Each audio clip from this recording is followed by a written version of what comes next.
Olá pessoal, tudo bem? Sejam bem-vindos ao canal Estude Física, a Física Sem Complicações. No vídeo de hoje vamos abordar a cinemática parte 3. Para você que ainda não conferiu os outros dois vídeos, a parte 1 e a parte 2, eu vou deixar um card aqui em cima e você pode acessar esse vídeo a partir daí. No vídeo de hoje vamos exercitar os nossos conhecimentos. Vamos trabalhar um pouco com exercícios. Esses exercícios eles foram retirados das provas anteriores do Enem, então é um vídeo muito importante para você que está se preparando para a prova do Enem. Não deixe de conferir esse conteúdo até o final. Ainda para você que está se preparando para a prova do Enem, tem uma novidade muito importante e muito legal lá no final do vídeo aí para você. Então já vai logo separando o seu café, o seu chá, as suas anotações e vem comigo. Esse primeiro exercício ele foi retirado da prova do Enem de 2017, a prova da versão Libras. Então, se você quiser esse caderno, você pode entrar no site lá do INEP e baixar esse PDF. Essa questão é a questão 113 desse caderno, então vamos analisá-la. No Brasil, a quantidade de mortes decorrentes de acidentes por excesso de velocidade já é tratada como uma epidemia. Uma forma de profilaxia é a instalação de aparelhos que medem a velocidade dos automóveis e registram, por meio de fotografias, os veículos que trafegam acima do limite de velocidade permitido.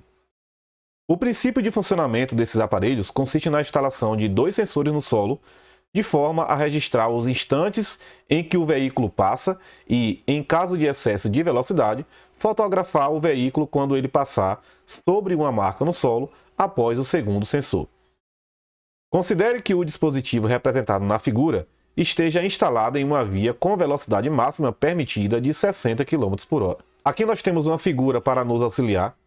Temos uma caixa com a máquina fotográfica, o sentido do movimento, os sensores 1 e 2, e temos a distância entre eles, que é 0,50, e a distância entre o sensor 2 e a posição do automóvel para a fotografia, que é de 0,75. Gente, na prova do Enem, nós precisamos usar e abusar da interpretação de texto, pois apenas com a interpretação de texto nós vamos conseguir analisar todo o contexto e assim tirar todos os dados que são necessários para a gente resolver essa questão.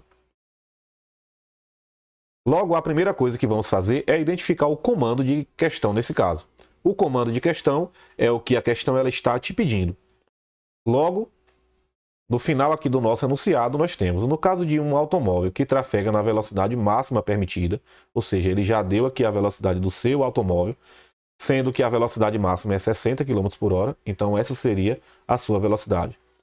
Ele pergunta qual é o tempo em milissegundos medido pelo dispositivo. Observe que essa posição do automóvel para a fotografia, ela só é usada se o automóvel ele passar acima do limite de velocidade. Nesse caso, ele não está acima do limite, ele está no limite. Logo, ele está a 60 km por hora. Então, a distância que vai interessar para a gente aqui é exatamente a distância entre o sensor 1 e o sensor 2, que é 0,50. Nesse caso, precisamos tomar muito cuidado com as unidades de medida. Por que devemos tomar cuidado com as unidades de medida? Nos vídeos anteriores, falamos sobre o padrão internacional. E esse padrão internacional ele é usado exatamente nessas situações. Observe que ele está pedindo aqui o tempo em milissegundos. A velocidade que ele deu foi em quilômetro por hora. E a distância que ele deu aqui foi em metro. Então, precisamos padronizar essas unidades. Como que vamos fazer isso? Fazendo algumas transformações. A primeira transformação que vamos fazer aqui é a transformação da velocidade. Na velocidade, nós temos lá 60 km por hora. E vamos transformar ela para metros por segundo, que é a unidade padrão do sistema internacional. Para isso, vamos dividir esse valor por 3,6. Encontramos lá 16,6 metros por segundo. Logo, essa velocidade será a velocidade que nós vamos trabalhar. A distância que nós temos já foi dada, está em metro, 0,50. E vamos lembrar do conceito de cinemática, onde quando trabalhamos com a velocidade seria a razão que você tem entre a distância que o corpo percorre e o tempo que ele gasta para poder fazer isso. Logo, a velocidade ela será ΔS dividido por ΔT. A velocidade em questão nós já encontramos que é 16,6 A distância, nesse caso, será 0,5, é a distância que o carro percorre do sensor 1 ao sensor 2, e o ΔT será o valor do tempo, que é exatamente o comando da questão, é o que a questão ela está te pedindo. Vamos fazer uma proporção aqui, aquela multiplicação legalzinha, bonitinha, cruzada. Fazendo isso, nós temos aqui 16,6 ΔT, que será igual a 0,5. Se fizermos essa divisão, iremos encontrar lá 0,03 segundos aproximadamente. Observe que o seu resultado ele está em segundos, então muito cuidado porque ele está pedindo o resultado em milissegundos. Em milissegundos seria o quê? Uma unidade de milissegundo, ela seria 1 segundo dividido em 1000 partes iguais. Logo, se nós pegarmos esse valor, 0,03, e multiplicarmos por 1000, iremos obter o valor em milissegundos. Nós podemos concluir, então, que o tempo, nesse caso, em milissegundos, dará 30 milissegundos. Nesse próximo exercício, vamos tratar mais uma vez de cinemática. Vamos lá. Antes das lombadas eletrônicas, eram pintadas faixas nas ruas para controle da velocidade dos automóveis. A velocidade era estimada com o uso de binóculos e cronômetros. O policial utilizava a relação entre a distância percorrida e o tempo gasto para determinar a velocidade de um veículo. Cronometrava-se o tempo que um veículo levava para percorrer a distância entre duas faixas fixas, cuja distância era conhecida. A lombada eletrônica é um sistema muito preciso porque a tecnologia elimina erros do operador.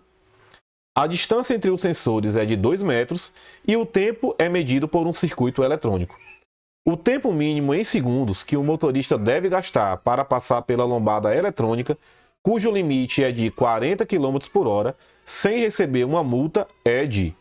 Então, mais uma vez, temos uma situação parecida com a questão que acabamos de resolver. Temos ali dois sensores, dois pontos, duas faixas, e vamos calcular ali quanto tempo que ele vai levar para percorrer aquela distância com uma certa velocidade. A velocidade que foi fornecida foi uma velocidade de 40 km por hora. Mais uma vez, precisaremos fazer aqui uma transformação. Transformando essa velocidade para metros por segundo, iremos encontrar 11,1 metros por segundo. Então, a nossa velocidade aqui, já transformada, ela vai valer 11,1 metros por segundo. A distância ela já está em metros. A gente observa que a distância entre os sensores é de 2 metros. Então, vamos calcular. Velocidade seria igual a ΔS dividido por ΔT. A velocidade em questão é 11,1, então no lugar do V vamos colocar 1,1. No lugar do ΔS, que é a distância, 2 metros. E aqui nós temos aí o ΔT. Aquela proporção bonitinha e legalzinha. Vamos calcular 11,1 ΔT, que é igual a 2. Dividindo aqui 2 por 11,1. Vamos encontrar aproximadamente 0,18 segundos. Logo, resposta correta seria a letra C. Nesse nosso último exercício de hoje, vamos tratar mais uma vez aqui de uma situação envolvendo velocidades e distância. Uma empresa de transportes precisa efetuar a entrega de uma encomenda o mais breve possível. Para tanto, a equipe de logística analisa o trajeto desde a empresa até o local da entrega. Ela verifica que o trajeto apresenta dois trechos de distância diferentes e velocidades máximas permitidas diferentes. No primeiro trecho, a velocidade máxima permitida é de 80 km por hora e a distância a ser percorrida é de 80 km. No segundo trecho, cujo comprimento vale 60 km, a velocidade máxima permitida é 120 km por hora. Supondo que as condições de trânsito sejam favoráveis para que o veículo da empresa ande continuamente na velocidade máxima permitida, qual será o tempo necessário em horas para a realização da entrega? Logo, nós observamos que no enunciado encontramos aqui dois trajetos diferentes. O primeiro trajeto é um trajeto que tem a distância de 80 km e a velocidade dele durante esse trajeto vai ser de 80 km por hora. No segundo trajeto, é um trajeto de 60 km e a velocidade dele vai ser de 120 km por hora. Nós observamos que nesse caso já temos todos os dados aí. Só basta a gente achar qual é o tempo que ele vai gastar para cada situação. Vamos aplicar na fórmula V, que é igual a ΔS, dividido por ΔT. Para o primeiro trajeto, nós temos que a velocidade que ele está é de 80 km por hora e a distância que ele percorre também é de 80 km por hora. Logo, nós temos que 80 ΔT vai ser igual a 80. Concluímos dessa maneira que ΔT vai ser igual a 1 hora. Ou seja, se ele está trafegando a 80 km por hora, isso quer dizer que ele percorre 80 km em 1 hora. Então, o nosso resultado ele faz todo sentido. Para o segundo trajeto, nós temos que a velocidade dele vai ser de 120 km por hora e a distância que ele vai percorrer é de 60 km. Logo, nós temos 120 ΔT, que vai ser igual a 60. Essa divisão aqui, nós temos que 60 vai ser dividido por 120. Obtemos aqui ΔT igual a 0,5 horas. Logo, chegamos a uma conclusão. No primeiro trajeto, ele gastou 1 hora. No segundo trajeto, ele gastou 0,5 horas, ou meia hora. Então, podemos concluir aqui que o tempo total foi de 1 hora e meia. Somando esses dois valores, somando 1 hora com 0,5, obtemos aí 1 hora e meia. Resposta correta nesse caso, 1,5. Nesse vídeo abordamos algumas situações sobre a cinemática contextualizadas aí com a prova do Enem. São situações que aparecem muito na prova, então para quem já prestou a prova algumas vezes, sabe que esse tipo de situação ele costuma realmente aparecer na prova. Então, fica ligado. E como eu falei lá no início do vídeo, eu tenho uma novidade muito boa para você que está se preparando para a prova do Enem.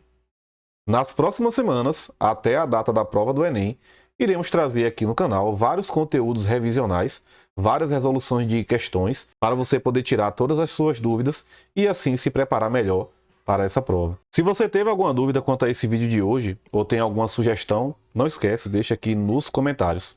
Eu já quero te pedir que se inscreva no canal, ative as notificações para não perder os próximos vídeos, tá vindo muito conteúdo legal por aí. É um prazer imenso te ter por aqui, até a próxima aí, valeu!